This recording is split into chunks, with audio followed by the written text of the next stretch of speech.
Hi everyone! In this video I'm showing which techniques I use to draw from a reference photo. I start by drawing some guidelines on my reference photo. You can see that the lines from the chin to the nose, from the nose to the eyebrows, and the eyebrows to the hairline are 3 equal spaces. Those are the lines I always start with, and then the corners of the eyes. Normally the eyes and the space in between are also 3 equal spaces, but she isn't looking straight forward, so you will have different proportions. If you don't have an iPad, you can also print the reference photo out and draw the guidelines with your pencil. It's easier if you make sure that your reference photo is the same size as your drawing paper. Once I have the guidelines, I draw them onto my drawing paper, and then I start drawing the face features by looking back and forth. I always start with the eyes and then go from there. Because of the guidelines, you will be able to draw the sketch easier and get accurate proportions. You can measure whenever you need to. I just use my pencil, but if you want to be more accurate, you can use a ruler.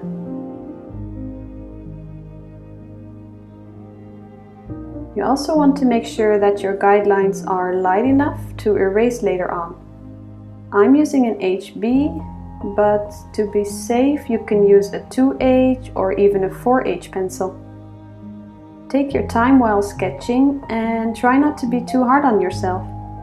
You are not using the reference photo to copy it 100% the same. You are not a copy machine, so try to enjoy yourself and practice this technique as much as you can until you get the hang of it.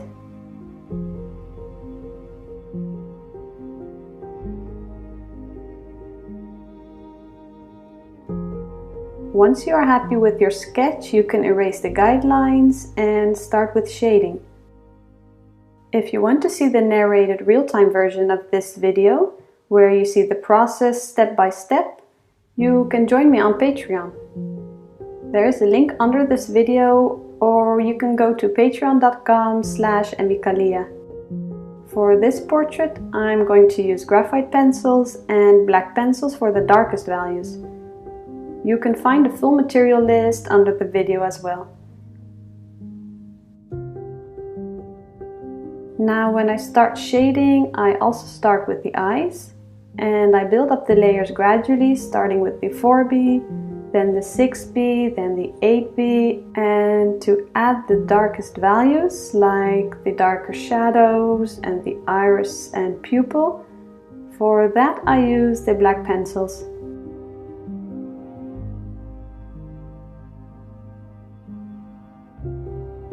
You also want to make sure you are shading your layers with light pressure, because if you use hard pressure right away, you won't be able to layer over it or erase for the highlights. So you will build up the layers gradually using light pressure. If you start by shading with the 4B graphite pencil with light pressure and the value in your drawing isn't dark enough, you will move on to a darker graphite pencil, like the 6B using light pressure. And if it's still not dark enough, you will use the 8B with light pressure.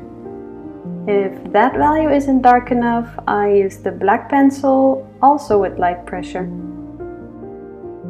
Only if you are drawing the last layers you can use harder pressure, but you won't be able to erase over it that easy, so you want to make sure that you don't need to correct anymore. After moving on to the next eye, I still go back sometimes to add more detail or maybe correct if I need to. I always finish the eyes first and then I move on to the nose.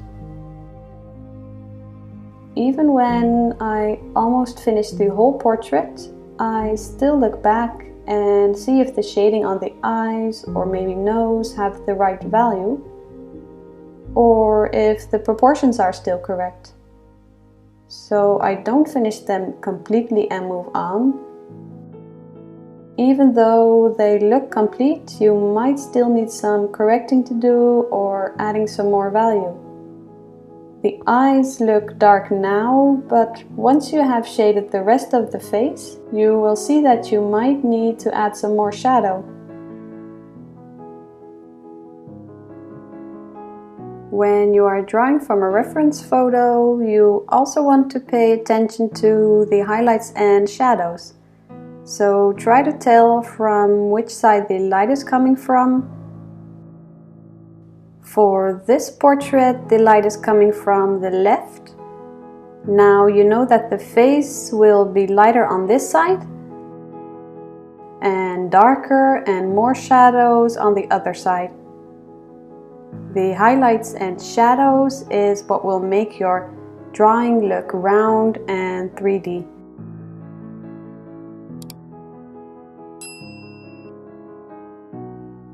You see, because I have very light layers, I can easily correct the nose a bit. And I can also easily use the kneaded eraser to erase the graphite for the highlights. Now I start shading the rest of the face, and when I shade a larger area, I hold the pencil more to the back. That way you will be shading with the side of the pencil and you will get smoother shading. After each layer, I use a soft tissue to smoothen the layer even more. When you have shaded the face, you see that the lips look flat now, so I'm using the black pencil to darken some more.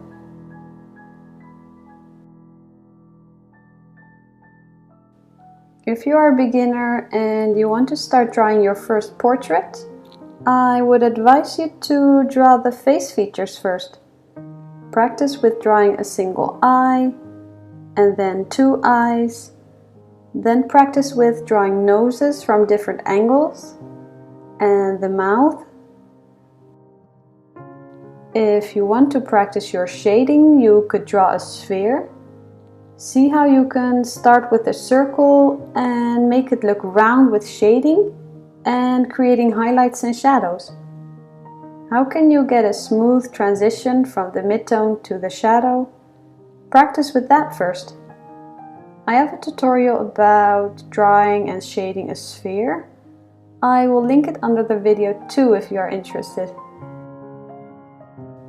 When I draw hair, I draw this in smaller sections. I think it's easier that way. And don't try to draw each individual strand of hair, that won't work. You will also have medium tones, dark tones and light tones. That will make your hair look 3D and realistic.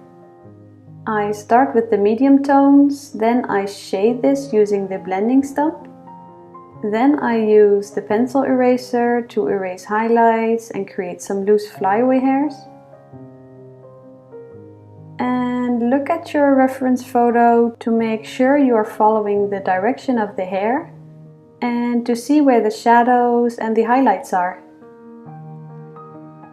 That's how I go back and forth on each hair section. I also make sure I recreate these flyaway hairs because hair is never perfectly all together. Now I went back to the face to darken the shadows some more. When I started drawing the hair, the value on the right side of the face didn't seem dark enough. So I just added another layer to darken a bit.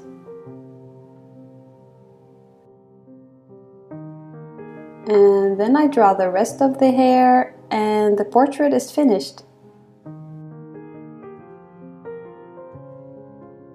I really hope you were able to learn something. If you have any questions, just leave a comment under the video and please like the video if you enjoyed it. Also, don't forget to subscribe so you won't miss the next video. Thank you so much for watching and I'll see you the next time. Bye!